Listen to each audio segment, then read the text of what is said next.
Nastavljamo sa onog mesta gde smo stali u izradi ovog našeg izveštaja za troškove. Rekli smo da ćemo u drugom delu tutoriala raditi napredne matematičke tehnike da bi mogli da uporedimo troškove iz dve uzastopne godine. Da bi mogli to da uradimo, potrebno će biti da formiramo još jednu tabelu, ali ovog puta direktno u Power BI aplikaciji. Evo ja ću ovde preći u prikaz tabelarni. Tu nas čeka ona naša tabela koju smo pripremili još u prvom delu. Međutim, treba će nam i kalendarska tabela. Da bi mogli da radite funkcije iz takozvane kategorije Time Intelligence, to su funkcije koje omogućavaju analizu podataka kroz protok vremena, morate da imate kalendarsku tabelu za koju je karakteristika da ima datume neprekidne i da prati kompletnu aktivnost koju treba da analiziramo. Kao što vidite, ovde imamo datume, ali nije lista neprekladna. Recimo imamo od 1. do 8. znači nemamo 2., 3., 4. i tako dalje, nedostaju neki datumi, a kalendarska tabela mora da ima neprekidan niz. Kako se pravi kalendarska tabela? Pa postoji nekoliko načina, ja ću vas sada naučiti najjednostavniji način, a u nekom od narednih tutoriala ćemo videti još neke načine.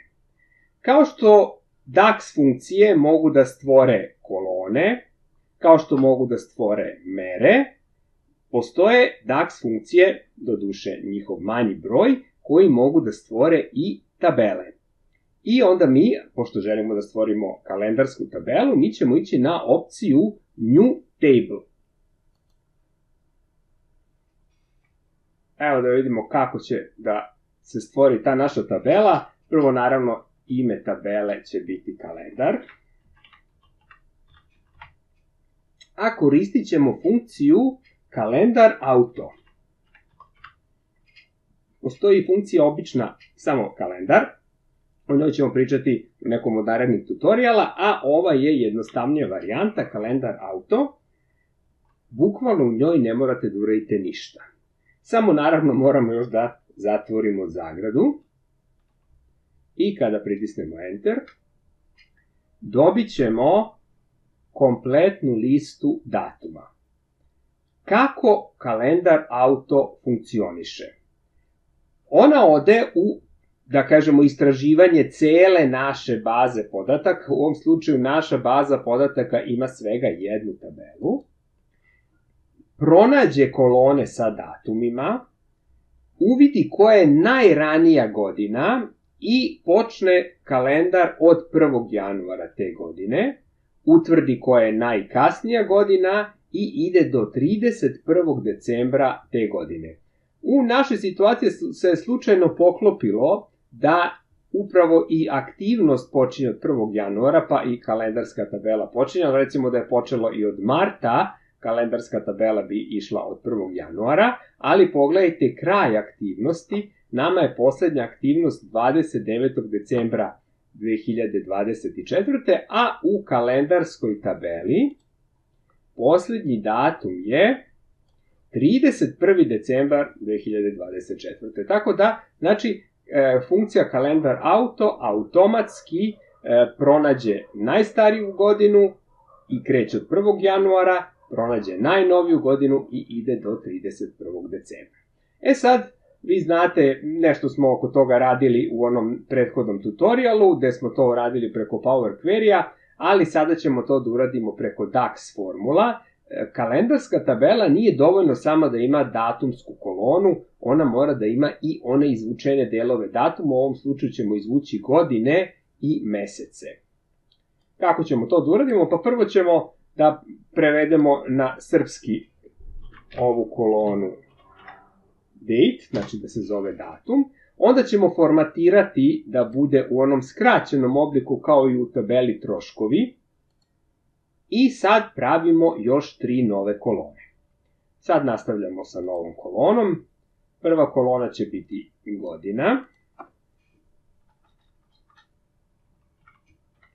I tu će se koristiti dobro poznata funkcija koju imamo i u Excelu, year. od kolone datum iz ove naše tabele.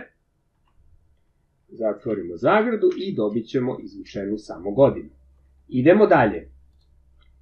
Za mesec moramo dve kolone i o tome smo pričali u prethodnom tutorialu, ali ćemo u skraćenom obliku i u ovom. Prvo moramo za mesec da izvučemo redni broj meseca, pa ćemo to da zovemo mesec broj.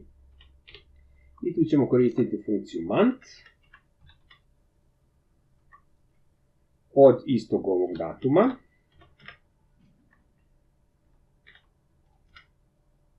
I napravit ćemo, evo vidite, januar prvi mesec, februar drugi, idemo još jednu kolonu, mesec ime.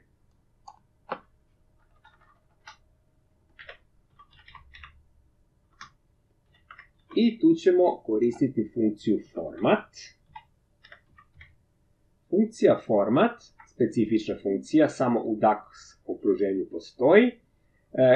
Value je opet datum. Primetili ste sve ove izvedene kolone potiču od prve kolone, jer u stvari iz tog datuma izvlače podatke ili informacije koje su njima potrebne. Znači datum. Dalje. Sad ovde format. Format je u kom obliku želimo da vidimo ime meseca. Ako želimo da vidimo samo prva tri slova od imena meseca, onda ćemo koristiti format od 3 slova M, a ako želimo da vidimo celo ime meseca, onda ćemo koristiti format od 4 uzastopna slova M. Naravno, moramo pod navodnicima. Ajde da koristimo ovu drugu opciju sa punim imenom meseca. Znači 4M uzastopce, zatvoreni navodnici i zatvorena zagrada od funkcije format. I evo vidite ime meseca koji odgovara broju meseca. To je što se tiče te druge tabele. Međutim, da bi ceo sistem radio, ove dve tabele moraju da se povežu. Pa onda prelazimo u prikaz Model View, gde imamo obe ove tabele i moramo povezati datum iz kalendara sa datumom troškova. Kako se to uradi? Pa jednostavno prevučete sa pritisnutim mišem, drag and drop, od jednog datuma do drugog. Smer prevlačenja nije bitan u Power BI-u, u nekim drugim aplikacijama kao što su Access ili SQL jeste. I evo ovde imamo datum iz kalendara i datum iz troškova. I stavit ćemo ovde save. Veza je uspostavljena, 1 prema mnogo, 1 znači da se u kalendarskoj tabeli ne ponavljaju podaci, a mnogo znači da se ponavljaju, odnosno u istom datumu može biti više troškova, apsolutno moguće. To smo uradili, inače ako ovo ne uradite ništa neće dalje uspeti. Sad se vraćamo nazad da uradimo još dve mere. Mi smo u prošlom tutorialu napravili meru onu osnovnu za troškove, troškovi TG, tekuća godina, a sada ćemo da napravimo meru troškovi PG, prethodna godina. To je izvedena mera i koristit će se funkcija calculate za stvaranje te izvedene mere. Sad ću da uradim pa na tabelu troškovi baza, desni klik New Measure, pa ćemo da zovemo troškovi PG, prethodna godina, jednako, calculate, expression je ona osnovna mera troškovi TG, evo, troškovi TG, sad ide nova funkcija, jako dobra funkcija za prikaz podataka iz prethodne godine, a glasi same period last year. Vidite, malo duži naziv, ali ilustrativno je jasno o čemu se radi. I datum je iz tabele kalendarske. Kalendar datum, zatvorena zagrada, same period last year i još jedna zagrada. Evo, dobili smo to što smo želi. Još jednu stvar treba da uradite, iako smo tehnički sve uradili kako treba, ali može da vam se desi problem, a to je da definišemo kalendarsku tabelu za koju mi znamo da je naša glavna, da kažemo, datumska tabela, ali to mora da zna i Power BI. Pa ću ja da se vratim u tabelu kalendar I tu ću da kažem da je označim u stvari da bude datumska tabela. Uvek u bazi treba da imate tu jednu datumsku tabelu. Datumska tabela uvek treba da bude kalendarska tabela jer ona ispunjava one uslove o kojima smo pričali o neprekidnosti prikaza datuma. Tako da ću ja sad za nju da dam oznaku da je ona datumska tabela, moram tu oznaku da uključim i naravno da treba da izaberem koja kolona je datumska u toj tabeli. Naravno on vam ponudi sve datumske kolone, u našoj kalendarskoj tabeli samo jedna kolona je sa datumima, ovo su sve delovi datuma i vidite dobijete oznaku da je uspešno urađena validacija, što znači da je prihvaćeno da je to glavna datumska tabela. I kliknut ćemo sada Save. Sada smo sve pripremili i napravili smo obe ove mere, ali ćemo sada da uradimo još jednu, da vidimo u procentima razliku između troškova u tekućoj godini, 24. recimo, i prethodnoj 23. Kako ćemo to uraditi? Pa idemo opet na troškove, desni klik, nova mera, pa ćemo da kažemo, ovde recimo kod AXA vrlo zanimljivo da vi možete kao početak imena nekog elementa da stavite simbol kao što je simbol procenta, pa ćemo da kažemo procenat promene, pa ćemo ovako da kažemo, matematički znamo da je procentualna razlika se dobija na sledeći način. Kada se od tekućeg podatka oduzme onaj prethodni, a uvek se upoređuje u odnosu na prethodni, i onda se ta razlika podeli sa prethodnim podatkom i formatira se rezultat kao procenat. Znači, mi ćemo ovako da kažemo, u zagradi možemo da kažemo troškovi tekuća godina minus troškovi prethodna godina, zatvorena zagrada, i to sve podelimo sa troškovima od prethodne godine. Kažem, uvek se upoređuje noviji podatak sa onim prethodnim, što je i logično. Tako? I onda ćemo da pritisnemo Enter. Sad ovog puta nećemo formatirati sa ovim zarezom, nego kao procenat. Pa ću ja da kliknem procenat. Mislim da sam zaboravio kod troškova prethodne godine da formatiram. Evo sad ću to da uradim. Sad sam i to formatirao, tako da je to sve u redu. Sada smo, da kažemo tako, matematički deo okončali. Sad možemo da se vratimo u naše vizuale, pa ćemo ovde da dodamo jedan novi element, to će biti matrica. Evo je matrica ovde. Stavit ćemo je malo ispod ovoga.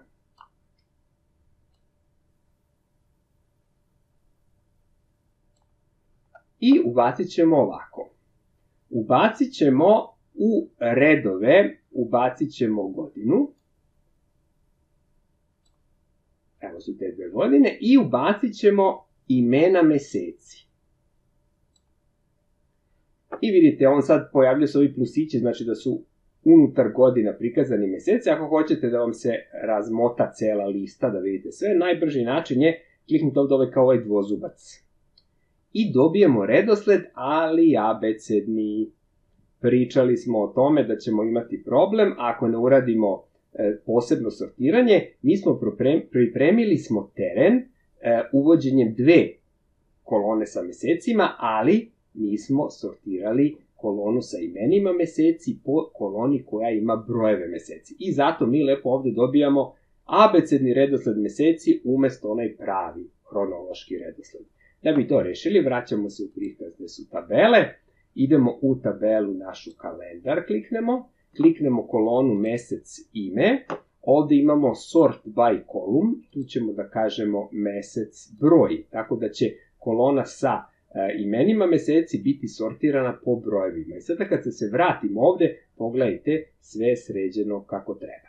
Hajde sad mi da vidimo kako ćemo sada mi to da pokažemo tu našu uporednu analizu. Pa u polje values, prvo ćemo da ubacimo troškove tekuće godine, vidite, pa ćemo posle toga da ubacimo u isto polje values troškovi prethodne godine, evo ga, vidite odmah interesantna stvar, troškovi prethodne godine počinju da se pojavljuju tek od 2024. Zašto? Pa on u stvari ovde prikazuje troškove iz 2023. Pogledajte kako se ovo i ovo sve poklapa.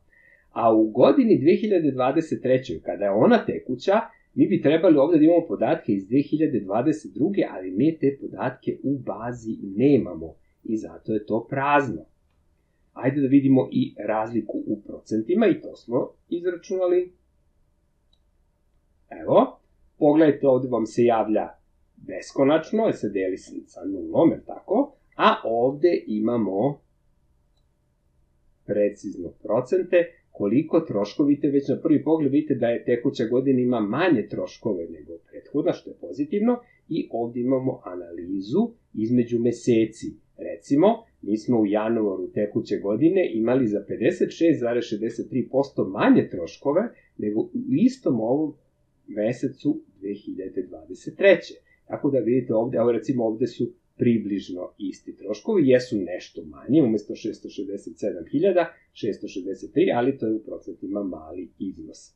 Tako da smo dobili i taj prikaz u procentima. E sad, pošto ova 2023. nema neke naročite potrebe da se uopšte vidi u ovom izveštaju, odnosno u ovoj matrici, jer su svi podaci već smešteni u ovom delu, jer ovde vidite u stvari 24. ovde vidite 23. a ovde vidite upoređenje, mi možemo da podesimo takozvani ugradni filter. Ugradni filter je mogućnost da vi u objekat čiji se filter nalazi trenutno ovde i tu se nalaze svi njegovi trenutni elementi, možete da dodate dodatni element za filtriranje. Šta ćemo mi da uradimo? Pa mi ćemo godinu da ubacimo u ovo prazno polje. Ovde ćemo da kažem umesto Advanced Basic Filtering i samo ćemo štiklirati 2024. I pogledajte, ugradni filter je uklonio podatke, odnosno elemente koji su vezani za period pre 24. u ovoj koloni gde su godine i meseci. Naravno, troškovi iz prethodne godine prikazuju upravo te podatke, ali u glavnoj ovoj koloni sa rezultatima više nemamo 2023. godinu. Možemo recimo još da promenimo boju podloge ovog objekta da liči na ove ostale, znači idemo na četkicu, idemo na General, idemo na efekte, ubacit ćemo ovu najleđu plavu boju i dodat ćemo još samo jedan element, to je datumski slicer. Evo ovako, slicer je ovde kao levak izgleda. Stavit ćemo ga ovde, taman imamo prostora za njega.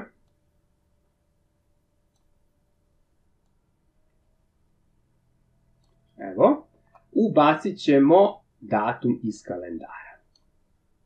Evo datum iz kalendara, tu ćemo malo da se poigramo sa ovim bojama, je tako? Stavit ćemo da bude podloga opet bledo plava, a stavit ćemo ova traka da bude ova tamno plava, to je slider.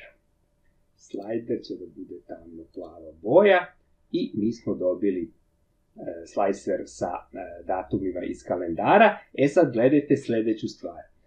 Kada ja pomeram slicer prema, vidite ovde sad ide od 29. aprila 23. Rezultati se menjaju, sve interaktivno, tako? Znači ovo je vrsta filtriranja, kao što je i vrsta troška bio filter, međutim ovde se ne dešava ništa. Zašto? Pa zato što ugradni filter je jači i on kaže ovde će biti samo podaci iz 24. Što će reći dokle god ja ovde ne dođem do 24. ovo će da miruje. U momentu kada ja smanjim datumski raspon, evo recimo da sam ušao u januar već 24. počet će i ovde rezultati da reaguju. U ovom slučaju počinje sabiranje filtera, sabira se filter iz slicera sa ugradnim filterom i presek dejstva, odnosno zajedničko dejstvo oba filtera se vidi na našem vizualnom objektu. Eto ovde vidite u, da kažemo, punom svetlu kako se spajaju, odnosno kombinacija različitih vrsta filtera u okviru Power BI izveštajnog dela. Ono što sam teo još za kraj da vam pokažem, da vidimo onu kontraoperaciju kada hoćemo da vratimo podatke zbog nekog razloga koji je nama potreban da imamo i u Excelu ovu našu, recimo, rezultujuću tabelu, mi nemamo direktan eksport iz Power BI-a u Excel, znači to nije omogućeno, ali možemo tabelu koja nam treba, recimo troškovi baza ili kalendar ili obe, možemo da kopiramo. Znači, kliknemo ovde tu tabelu, ovde imamo ove 3 tačkice i ovde kaže copy table. Onda posle toga možemo lepo da otvorimo mi naš Excel i da kažemo paste. I evo nama naših podataka prebačenih u Excel, ako nam je potrebno da radimo neke pivote, obračune, grafikone i tako dalje i tako dalje.